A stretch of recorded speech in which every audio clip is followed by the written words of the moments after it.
إن الحمد لله نحمده تعالى ونستعينه ونستعينه ونعوذ بالله من شرور أنفسنا ومن سيئات أعمالنا. من يهده الله فلا مضل له ومن يضلل فلن تجد له وليا مرشدا. أما بعد، سنتحدث اليوم عن فوائد الاستغفار.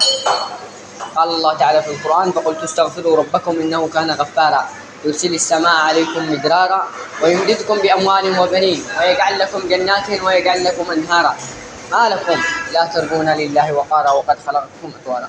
فالاستغفار من أراد أن يتزوج فعليه بالاستغفار، ومن أراد أن يزيد في رزقه فعليه بالاستغفار، ومن أراد أن يفرج الله همه وغمه فعليه بالاستغفار. فالاستغفار حياة للقلوب وتكفير للسيئات، يعني كما يسقى الزرع بالماء فالاستغفار يسقي القلب، يطرد الشيطان.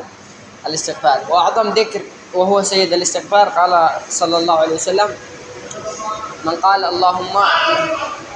اللهم أنت ربي لا إله إلا أنت خلقتني وأنا عبدك وأنا على عهدك ووعدك ما استطعت أعوذ بك من شر ما صنعت أبوء لك بنعمتك علي وأبوء لك بذنبي فاغفر لي فإنه لا يغفر الذنوب إلا أنت. فهذا ذكر من مات في ليلته دخل الجنة، ومن مات قالها في الصباح ومات في يومه دخل الجنة. الخلاصة إنه الواحد يستغفر. في حديث أثر قال والله لا إبليس قال والله لأغوينهم ما قال لي واحد يعني مسلم زي الناس. بعدين قال الله والله لا أغفر لهم ما داموا يستغفرونني.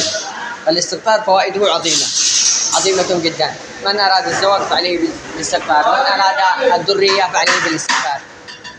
استغفر الله العظيم الذي لا اله الا هو ونتوب اليه. ربنا اغفر لنا ذنوبنا وكفر عنا سيئاتنا وتوفنا مع الابرار واخر دعوانا الحمد لله رب العالمين.